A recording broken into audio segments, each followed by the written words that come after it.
de sièges, la répartition est la suivante.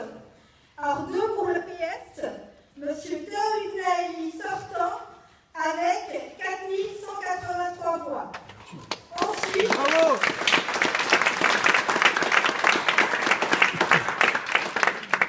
Ensuite, Mme Katia Babé.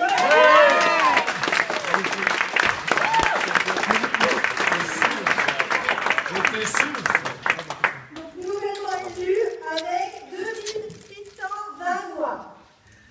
Pour le POP, M. Théo Brognard est nouvellement élu avec 3040 voix.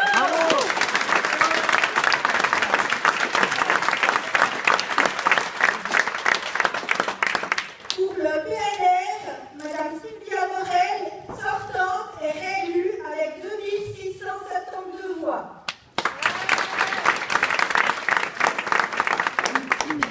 Et puis pour l'UDC, est élu avec 2353 voix, M. Marc Arletta.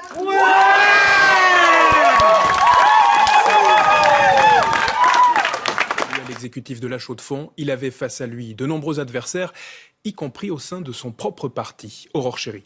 Monsieur Marc Arletta. C'est ce que l'on appelle un retour de bâton. Le siège UDC du conseil communal est remporté par Marc Arletta. Les Chaux-de-Fonniers ne veulent plus de Jean-Charles Legris. Le peuple a décidé. Maintenant, les magouilles qui ont été derrière, je ne les approuve pas, mais voilà, elles existent. J'ai certainement dit des choses qui ne plaisaient pas, mais je ne changerai rien de ce que j'ai fait. J'ai fait les choses par conviction et je ne suis pas un politicard comme certains. Jean-Charles Legris se dit victime d'un coup monté de la gauche.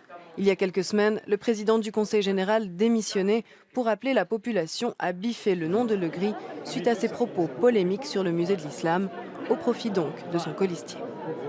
Nos objectifs sont les mêmes, sont ceux de la section UDC de la ville de la Chaux-de-Fonds avec mon colistier, mais certainement que notre style, notre manière de faire est différente et puis ça peut plaire plus ou moins à telle ou telle personne.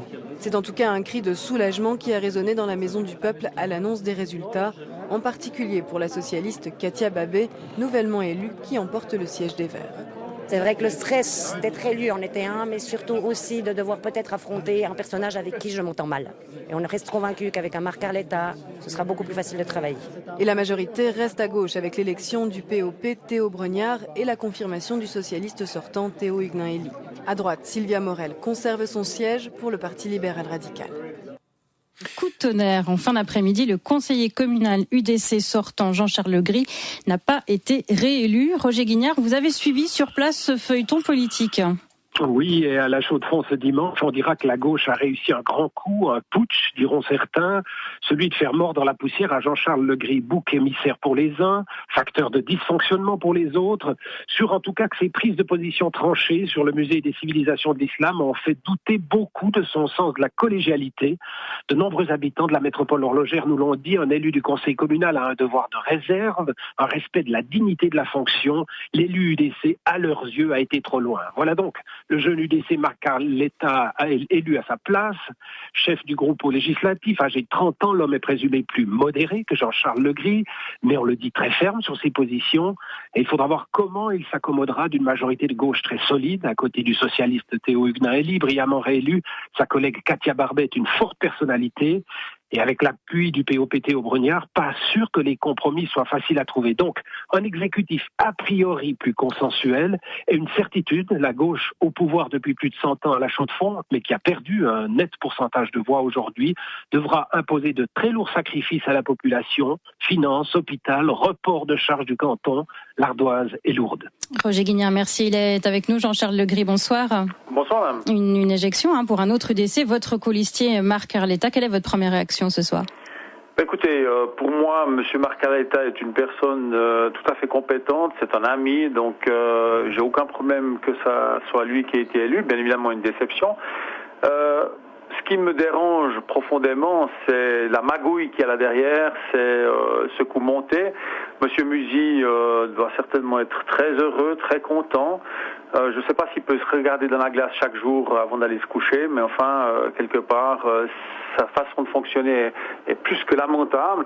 Et je dirais qu'on est dans un même cas de figure que lorsqu'on a éjecté Monsieur Blocher au Parlement. Vous pensez qu'on s'est ligué contre vous, notamment de Monsieur Musi? On a souvent entendu, on cherche à descendre Jean-Charles Legris. Écoutez, je ne pense pas, j'en suis certain. Vous savez, il y a 4 ans en arrière, quand le Parti Socialiste a perdu son 2e siège, Monsieur Musi, il s'est pas rendu compte qu'il y avait quelqu'un qui l'écoutait, disait on se donne 4 ans pour faire sauter Legris, alors que c'est pas nous qui avions pris le siège socialiste, mais les Verts.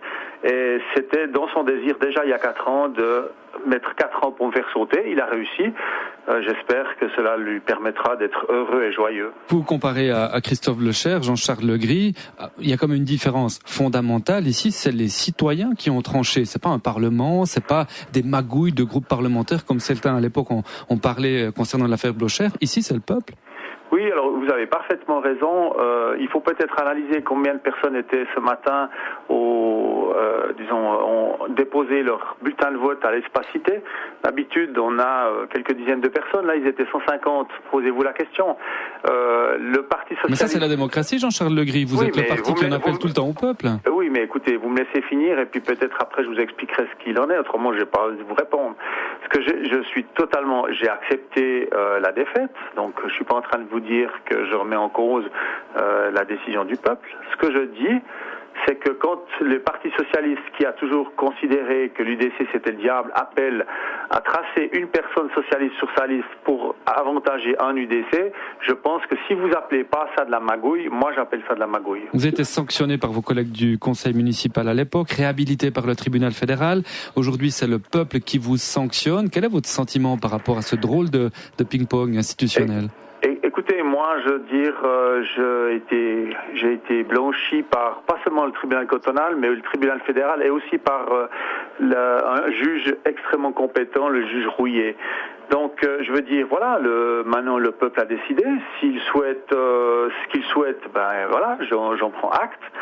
Simplement, ce que je regrette, c'est que ce n'est pas une façon de fonctionner, la façon dont M. Musi a appelé à ses électeurs. Et ne vous détrompez pas, de nombreuses personnes l'ont suivi pour essayer, parce que bien évidemment, je suis quelqu'un qui dérange, et mieux vaut avoir quelqu'un de un petit peu moins dérangeant pour pouvoir continuer à faire comme on a fait depuis 120 ans. Un dernier mot, Jean-Charles Legris, sur les faits. On se souvient tous de ces événements de ces derniers jours, vos posts sur Facebook à l'encontre du musée des civilisations de l'islam. Est-ce que c'était l'affaire de trop ? Alors, vous savez, je vous remercie, madame, de me poser cette question, parce que quelqu'un me disait, mais Jean-Charles, t'aurais pas dû faire ça. Et parce que, quelque part, ça t'a desservi, etc. Et moi, je suis pas un politicard. Je devrais refaire la chose, je referai la même chose. Je considère qu'un conseiller communal doit mettre en garde. Je n'ai jamais dit que la ville de la Chaux-de-Fonds était de Schulenbeck. J'ai dit simplement que le fait d'avoir maintenant un musée, ensuite un investissement à 22 millions avec des personnes qui doivent être séparées hommes et femmes, avec des salles de prière, etc., n'était pas idéal à terme et qu'il fallait simplement être prudent. Vous savez, quand vous roulez en voiture, c'est pas à 10 mètres du mur qu'il faut freiner, c'est avant. Et moi, j'ai mis en garde. Et si je devais le refaire, je ferais exactement la même chose, même si je ne dois pas être élu. Vos explications, Jean-Charles Legris, UDC, évincé ce soir du conseil communal de la Chaux-de-Fonds. Merci d'être venu dans ce forum et bonne soirée à vous. Au revoir. L'UDC est élu Monsieur Marc Arletta. Donc on n'est pas réélu. Et ben voilà. Jean-Charles Legris reste impassible et pourtant il a pris une gifle hier soir en se faisant éjecter du conseil communal de la Chaux-de-Fonds. Je ne suis pas quelqu'un qui a de l'amertume dans mon cœur comme d'autres. J'ai l'habitude de regarder en avant. Effectivement, je suis déçu. Mais mon collègue est un type très bien et il fera très bien le travail. Reste qu'un socialiste, Daniel Musi, avait appelé la population à voter pour Marc Arletta. Et quand celui-ci se fait taper dans le dos par la gauche, ça doit quand même faire bizarre. Mais je ne sais pas si ça a faussé les votes.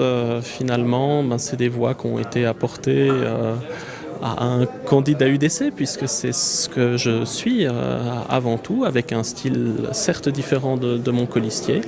Mais voilà, donc je ne pense pas que le résultat soit faussé. M. Musi va devoir fêter, sortir la bouteille de champagne, de la même manière que certains ont sorti la bouteille de champagne pour éjecter Blocher.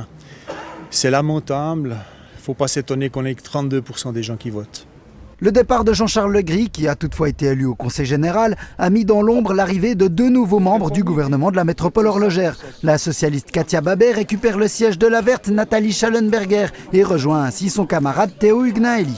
Oui, on est vraiment très content de ce résultat ce soir. C'est vrai qu'il y a 4 ans, on le perdait. Ce soir, on le récupère. Bon, c'est au détriment des Verts, ce qui est un peu moins jouissif. Mais bon, c'est le jeu de l'élection. Et sans surprise, le popiste Théo Brognard succède à son mentor Jean-Pierre Veillat. Oui, on pouvait s'y attendre, mais je suis content. Je crois que la majorité de gauche s'est renforcée. Je crois qu'il y a une belle équipe au conseil communal. On va pouvoir travailler ensemble. Parce que je crois que les enjeux pour cette ville sont importants.